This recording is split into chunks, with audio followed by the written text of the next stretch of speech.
सभी प्यारे साथियों को नमस्कार। कैसे हैं साथियों? आपका इंतजार खत्म होना है। राजस्थान की राज्य व्यवस्था वो ब्रह्मास्त्र आप लोगों को दे रहा हूं जो आपको स्पाइरल बाइंडिंग के साथ पिछले आप 4 साल से पढ़ते आए हो साथियों, वो आपको बुक फॉर्मेट में उपलब्ध करवा रहे बहुत सस्ती रेट पे। आप लोगों को जरा देखिए, यहां 7 दिन में हम इस पुस्तक को पूरी करेंगे। कैसे करेंगे और याद करवाने का पूरा प्लान दे रहा हूं आप लोगों को। ऑफर में ये पुस्तक है आप लोगों को मात्र 130 रुपए में डाक चारा सहित आपके घर पहुंच रही है। विद्यार्थियों, दिक्कत यह है कि हम कैसे विद्यार्थी को अच्छी सामग्री उन तक पहुंचाएं, कैसे उनको अच्छी सामग्री तक लेके आए कि विद्यार्थी का बाजार से विश्वास उठ गया है। वो दुनिया भर की किताबें टेबल पर रख रखी उन्होंने और वो सोचता है सर मैं क्यों किताब लूं। मैंने बहुत सारी किताबें ले ली हैं और हमने कहा है कि बोले कि साहब ऐसा है कि 100 पुस्तकों को पढ़ने से बढ़िया एक पुस्तक को हम 100 बार पढ़ ले। लेकिन पुस्तक कौन सी पढ़ें, सबसे बड़ी आप लोगों की चुनौती है। आप कहेंगे सर क्या आप उस चुनौती को आपकी पुस्तक पूर्ण कर रही है? बिल्कुल 100% पूर्ण करिए। कैसे सर? अभी मैं आपको बता रहा हूं। अभी पूरी पुस्तक आपके सामने चला रहा हूं। ये वो पुस्तक है, एक भी लाइन फालतू नहीं है और एक भी लाइन छोड़ी हुई नहीं है जो परीक्षा में सवाल आए और यहां से फंसे ना सर। और एक लाइन भी ऐसी नहीं है जिसमें आप रिस्क ले सकते हैं। बात आती है लैंग्वेज की। राजस्थान की पॉलिटी जैसा विषय आसान नहीं है साहब, नाम जरूर आसान है। तो ये पुस्तक बिल्कुल आप लोगों को ऑफर में उपलब्ध है, लॉन्चिंग ऑफर में अभी बात कर रहे हैं हम लोग। मात्र मात्र 130 रुपए में। आप कहेंगे गुरुजी डाक चार्ज इसी में शामिल है, डाक चार्ज सहित है। आप कहेंगे सर मार्केट में, तो बिल्कुल आप लोगों को ये शुक्रवार से बाजार में आपको ये पुस्तक मिल जाएगी। आपके मुख्य विक्रेता है राजस्थान में, वहां भेजी गई है। जिन विद्यार्थियों के पास में स्पाइरल बाइंडिंग के नोट्स है उनको ये पुस्तक लेने की आवश्यकता भी नहीं है। वही नोट्सों को हमने इन पुस्तक में कन्वर्ट किया है। ठीक है, अब आते हैं बेटा पुस्तक का क्या है जरा देखिए। मैं कह रहा हूं आप लोगों के आपने जो उम्मीद की है उससे बढ़िया आप लोगों को दूंगा। जरा देखिए आप लोग, ये हम लोग बात करते हैं। सबसे पहले विषय सूची की बात करें तो विषय सूची हमारी ये रही। पुस्तक की विषय सूची आपको बता देता हूं। ये विषय सूची है इसकी, है ना। नाम है ब्रह्मास्त्र सीरीज जो अपनी चली आ रही पहले से। राजस्थान कम समय में बेहतर तैयारी, राजस्थान राज्य व्यवस्था, राजस्थान की सभी प्रतियोगी परीक्षाओं के लिए उपयोगी, क्योंकि A to Z टॉपिक हमने इसमें काम लिए गए हैं। ठीक है, इसके बाद हम लोग बात करें आगे कि यहां यह आपका इंडेक्स रहेगा। राज्य कार्यपालिका पेज नंबर 131 से राज्यपाल, मंत्रिपरिषद, महाधिवक्ता, राज्य विधानमंडल, विधान परिसभा और विधान परिषद, उच्च न्यायालय, पंचायत राज व्यवस्था। पंचायत राज व्यवस्था की विभिन्न आप लोगों की संस्था वो है राजस्थान लोक सेवा आयोग है, राज्य मानवाधिकार आयोग है, राज्य निर्वाचन आयोग है, राजस्थान राज्य सूचना आयोग है, लोकायुक्त है, राजस्थान का प्रशासनिक ढांचा है, सचिवालय, संभागीय व्यवस्था, जिला प्रशासन, उपखंड प्रशासन, विधिक अधिकार और फिर आप लोगों के बहुत से लोक सेवा गारंटी अधिनियम, लोक नीति, प्रमुख पदाधिकारी और राज्य सरकार से संबंधित जो संविधान के अनुच्छेद वो है। यह पुस्तक आप लोगों को मात्र 140 पेजों पर, 4 पेज तो इंडेक्स के आप लोगों के पूरा कंप्लीट आप लोगों को ये राज्य व्यवस्था दे देगी।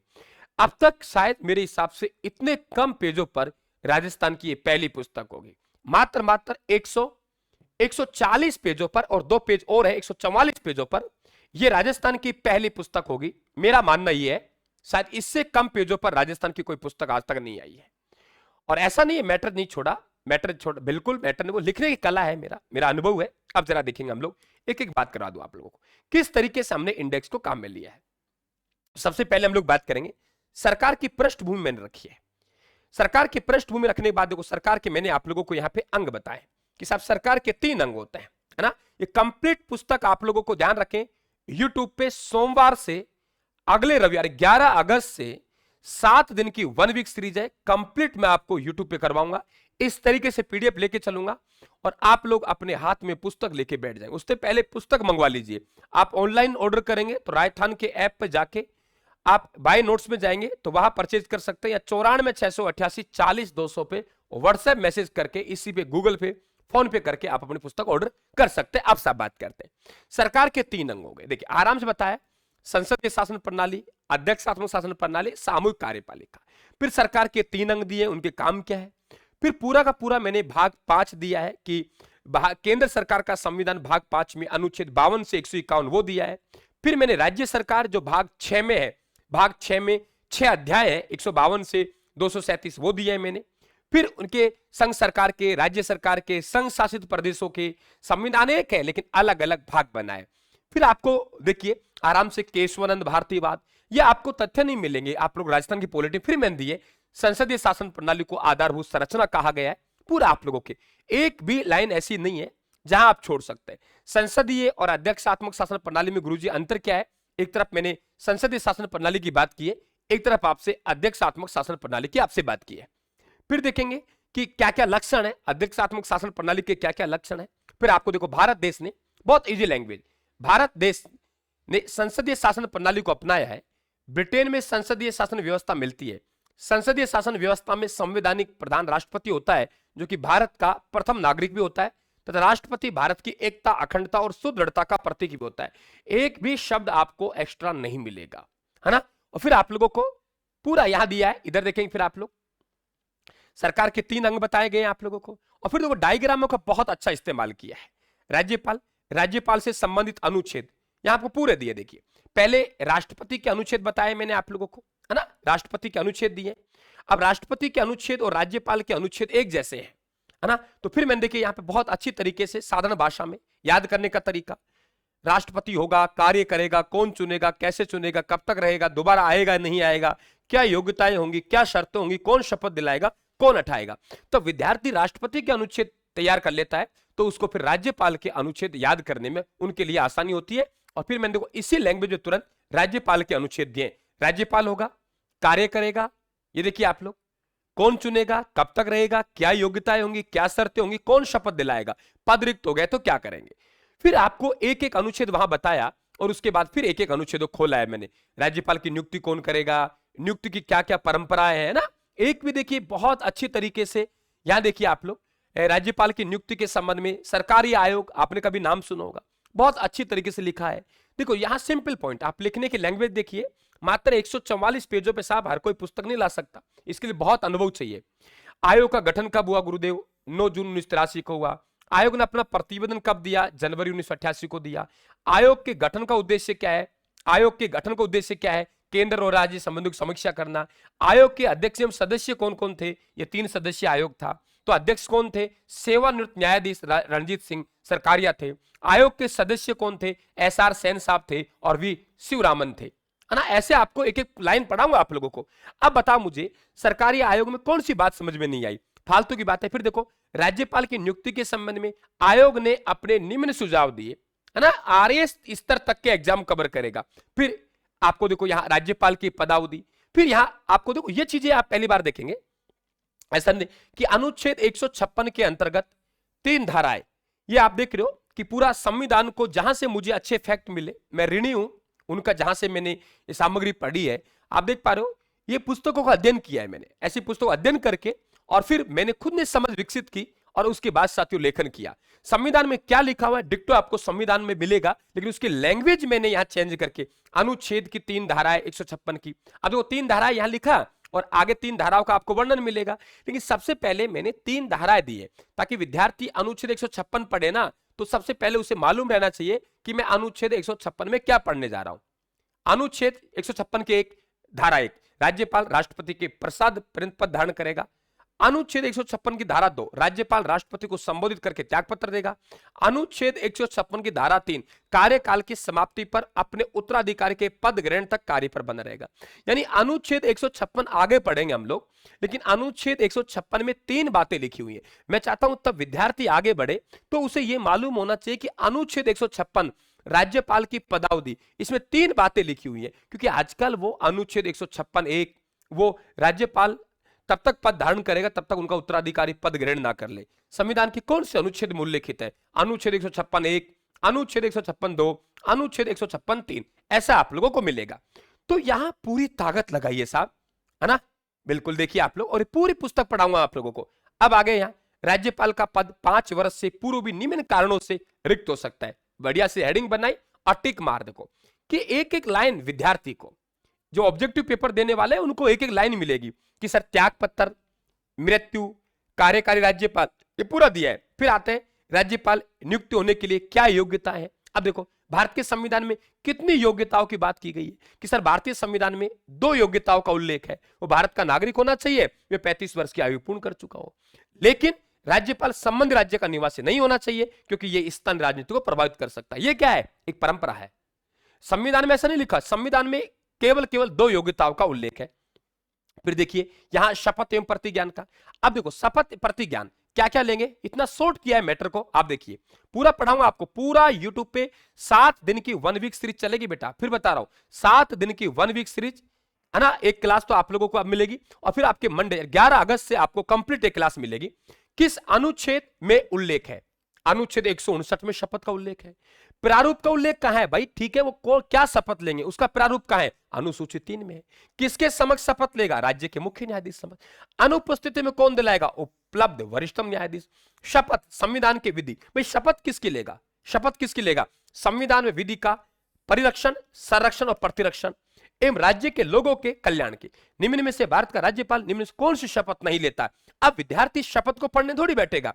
अब क्यों कहेगा गुरुजी हमें शपथ पढ़नी है, तो ये पढ़ लीजिए शपथ। ये देखिए ये शपथ दे दी मैंने कि अनुसूचित 3 में जो प्रारूप है उल्लेखित है उसमें राज्यपाल महोदय महामहिम राज्यपाल जी क्या शपथ लेंगे। देखिए अतर्थ मैं अमुक ईश्वर की शपथ लेता हूं कि मैं श्रद्धा पूर्वक राज्य का नाम के राज्यपाल के पद का कार्यपालन अपने राज्यपाल के कृत्यों का निर्वहन करूंगा, अपनी पूरी योग्यता से संविधान और विधि का परिरक्षण, संरक्षण और प्रतिरक्षण करूंगा। ठीक है, और उस जनता की सेवा और कल्याण में निरत रहूंगा। देखिए राज्यपाल द्वारा ली गई शपथ, फिर खोल दिया कि भाई 4 पॉइंट बना दिए मैंने, 4 बातों की बात करेगा। और ध्यान रखें आप लोग, फिर अनुच्छेद कार्यकारी राज्यपाल, मतलब एक एक बात को इस तरीके से खोला है बेटा मैंने। यहां देखिए आप लोग दंडादेश, अब यहां राष्ट्रपति को भी ये शक्तियां प्राप्त है। अब राष्ट्रपति को किन मामलों में ज्यादा है लिख दिया साहब कि राजनीतिक मामले है, आपातकाल है, सैनिक है, मृत्युदंड को क्षमा करना है, कोर्ट मामला है, तो इनमें राष्ट्रपति जी के पास ज्यादा शक्तियां हैं, है ना। मतलब कोई, मैं कह रहा हूं, फिर कह रहा हूं इस चीज को कि हर बात को यहां फिर राज्यपाल की शक्तियां पहले ग्राफ दे दिया कि देखो भाई राज्यपाल की शक्तियों को हमने निम्न भागों में बांट दिया, कार्यकारी, विधायी, वित्तीय, न्यायिक और सुविवेकीय और विशेष। फिर आपके एक एक कार्यपालिका शक्तियां ले ली, एक एक ले ली। देखो अनुच्छेद 154 में क्या उल्लेखित है, पूरा आप देखें, कहीं भी देखेंगे आप लोग, ये देखिए कितना शानदार तरीके से लिखा है कि आप ये नहीं कह सकते सर ये लाइन नहीं छोड़। देखिए अलग अलग मामले दिए, राष्ट्रपति को ये शक्तियां अनुच्छेद 72 के तहत प्रदान की गई है, वो मामले जो केवल राष्ट्रपति को प्राप्त है, राज्यपाल को नहीं है। मृत्युदंड को क्षमा करना, कोर्ट मार्शल, सैन्य न्यायालय दिया गया दंड, दंडादेश, संघ सूची के विषय, है ना। पूरा आप लोगों के अलग अलग लिखा है अच्छी तरीके से, बजट से संबंधित लिख दिया। ठीक है, तो बेटा देखिए आप लोग यहां पे ऐसी बात है ना, इंपॉर्टेंट बातें हैं जो विशेषकर इंटरव्यू वगैरह में बहुत अच्छी तरीके से पूछी जाती हैं, उनको मैंने अलग से डब्बा बनाया। राज्यपाल द्वारा अपने विवेक की शक्ति के अधीन किया गया कार्य अंतिम होता है, इसे इस बात पर चुनौती नहीं दी जा सकती कि उसे यह कार्य विवेक अनुसार करना चाहिए था या नहीं करना चाहिए था। बहुत बढ़िया तरीके, अब तक के राजस्थान के राज्यपाल या अब तक के राज्यपाल दे दिया आपको, है ना, क्या किया उन्होंने, क्या नहीं किया, बॉक्स बना दिए, कब तक रहे। फिर आप लोगों को नीचे दे दिया कि कौन कौन से राज्यपाल हैं जो कार्यवाहक राज्यपाल रहे, है ना, कौन से राज्यपाल इनका अतिरिक्त रहा है। राष्ट्रपति शासन की देखो, राष्ट्रपति शासन है, मैंने डब्बे 4 ही बनाए भाई, वो राष्ट्रपति शासन कब लगा, पहला है दूसरा है, फिर वो उस समय राज्यपाल कौन कौन थे, हो सकता है 1 राज्यपाल 2 राज्यपाल हो, तो यहां पे जैसे पहला है डॉक्टर संपूर्ण सिन्हा के समय शुरू हुआ, सिंह के सरदार हुकुम सिंह जी के समय समाप्त हुआ। चौथा राष्ट्रपति शासन है, वो 3 राज्यपाल देखेगा, शुरू हुआ एम चेन्ना रेड्डी के समय, धनकलाल मंडल के समय जारी रहा और बलीराम भगत के पास समाप्त हुआ। अब वो राष्ट्रपति शासन है, कब से कब तक रहा, मैंने अवधि भी दे दी आपको, ये 44 दिन रहा, ये 53 दिन रहा, 110 दिन रहा, ये 354 दिन रहा। अधिकांश बुकें कट कॉपी पेस्ट होती है, लेकिन ये पुस्तक आप कट कॉपी पेस्ट आपको नजर नहीं आएगी। राज्यपाल के संबंध में महत्वपूर्ण तथ्य ये आपको दे दिए, देखिए सिंगल। फिर वो राज्यपाल है देखिए जिनके पद पर रहते हुए मृत्यु हुई, वो राज्यपाल, महिला राज्यपाल कौन कौन सी रही है ना। अब मुख्यमंत्री मंत्री परिषद देखो, अनुच्छेद 163 में 3 धाराएं हैं, ये 3 1 2 3 पढ़ने में आसान रहेगी आपके लिए, है ना। मतलब देखो यहां भाई मंत्री परिषद और मंत्रिमंडल में क्या अंतर होता है, डायग्राम दे दिया आपको। फिर आपको सारणी दे दी, मान लो किसी विद्यार्थी को डायग्राम समझ में नहीं आया तो फिर आपको सारणी, गागर में सागर है पुस्तक। आप अब देख रहे होगे कि मैटर कम नहीं है, यहां आपके मंत्री परिषद, यहां मंत्रिमंडल, कि साहब मंत्री परिषद और मंत्रिमंडल में क्या अंतर है ना। तो आपके पूरी पुस्तक देख सकते हो आप लोग, कहीं से भी रैंडमली देखेंगे तो आपको मजा आएगा। ये नहीं है मानवाधिकार आयोग क्या क्या धाराएं हैं, है ना, ये देखिए आप लोग। फिर राजस्थान राज्य मानवाधिकार आयोग, एक डब्बे में ही पूरा करा है। गठन कब हुआ गुरुजी, कौन से अधिनियम के तहत हुआ, स्थापना कब हुई, क्रियाशील कब हुआ, आयोग में कितने मेंबर हैं, प्रथम अध्यक्ष कौन थे, वर्तमान अध्यक्ष कौन थे, सब ले रखे हैं आप लोगों के यहां देखिए। क्या तो बेटा बिल्कुल इस पुस्तक को आज ही ऑर्डर कीजिए, या तो आप 94,688,40,200 पे मैसेज करके कर सकते हैं। और जो विद्यार्थी कहता है ना गुरुजी हमें तो और देखना है, अगर मैटर देखना है आप लोगों को, तो राजस्थान का देखो राज्य निर्वाचन आयोग बहुत बढ़िया तरीके से कब स्थापना हुई, क्या कार्य है, पंचायत राज व्यवस्था की स्थापना, राज्य निर्वाचन आयोग, राज्य निर्वाचन आयोग संविधान देखिए आप लोग पूरा एक एक बात को। राज्य निर्वाचन आयोग का संगठन कौन ऊपर होता है कौन नीचे होता है, बीएलओ तक जो गांव में रहता है टीचर लगता है देखिए यहाँ पे है ना, कि राज्य मुख्य निर्वाचन आयुक्त योग्यता नियुक्ति कार्यकाल क्या है, पूरा आप लोगों को मतलब फालतू की बातें नहीं। तो आज ही विद्यार्थियों आपके समझ में आ गई होगी। ये हमारा प्रोग्राम जो रहेगा बेटा, वो प्रोग्राम रहेगा हमारा अगस्त आप लोगों के अगले सोमवार से हम चलेंगे, और सोमवार से चलेंगे हम, तो ये ध्यान रखें आप लोग, ये चलेगा आप लोगों की 7 दिवसीय वो रहेगा। तो मात्र ये पुस्तक आपको 130 रुपए, मैं कुछ नहीं कमा रहा बेटा, ना मैं कमाने दे रहा, मैं चाहता हूं हर विद्यार्थी तक ये पुस्तक पहुंचे। आपको आसान तो रहेगा 94,688,40,200 पे आप व्हाट्सएप मैसेज करेंगे, और इसी पे आपका गूगल पे हो जाएगा, इसी पे फोन पे हो जाएगा। आप अपना एड्रेस व्हाट्सएप कर दें, पेमेंट की रिसिप्ट व्हाट्सएप कर दें, या राजस्थान क्लासेस का मोबाइल एप्लीकेशन डाउनलोड करके वहां से बाय नोट्स में जाके इस पुस्तक को ऑर्डर कर सकते हैं। ठीक है, बाजार में मुख्य पुस्तक विक्रेताओं के पास में शुक्रवार तक पुस्तक पहुंच जाएगी। आप पता कर लें, सबके पास मैं लिस्ट भी डाल रखी है, तो वहां बिल्कुल आप राजस्थान क्लास से पुस्तक मांगेंगे, मंगवा देंगे आप लोग जयपुर से। तो आप कैसे हैं, मेरे हिसाब से इस पुस्तक को समझ गए होंगे, और इस पुस्तक को कंप्लीट मैं आप लोगों को यूट्यूब पे करवा दूंगा पीपीटी बना के। तो आपको 7 दिन में ये काम हमें कंप्लीट करना है, आप सबका सहयोग चाहिए। मैं चाहता हूं आपके राजस्थान की राज्य व्यवस्था का 7 दिन में आप लोगों का ये टेंशन खत्म कर दे। तो बिल्कुल तब तक अपनी पुस्तक को मंगवा दीजिए, आपकी टेबल पे होना चाहिए। 130 रुपए बेटा कोई ज्यादा नहीं होते, ये पुस्तक आपको बाद में 180 रुपए की मिलेगी। 180 रुपए पुस्तक को आपको लॉन्चिंग ऑफर में 130। मनोविज्ञान, जो विद्यार्थी मनोविज्ञान की तैयारी कर रहा है, मनोविज्ञान की पुस्तकें मार्केट में जा चुकी हैं, पता कर सकते हैं, या आप यहां से ऑर्डर करेंगे, ये भी आपके लॉन्चिंग में 140 रुपए की डाक चार्ज सहित आपको मिल रही है। इसके अलावा जो भी ब्रह्मास्त्र नोट्स पढ़ना चाहते हैं वो बिल्कुल राजस्थान से मंगवा सकते हैं। इस पुस्तक की संपूर्ण पीडीएफ देखना चाहते हैं तो राजस्थान क्लासेस के एप्लीकेशन में फ्री स्टडी मेटल में जाएंगे, राज व्यवस्था खोलेंगे, मैंने कंप्लीट पीडीएफ भी डाल रखी है। थैंक यू, धन्यवाद, आप सभी को शुभकामनाएं, थैंक यू।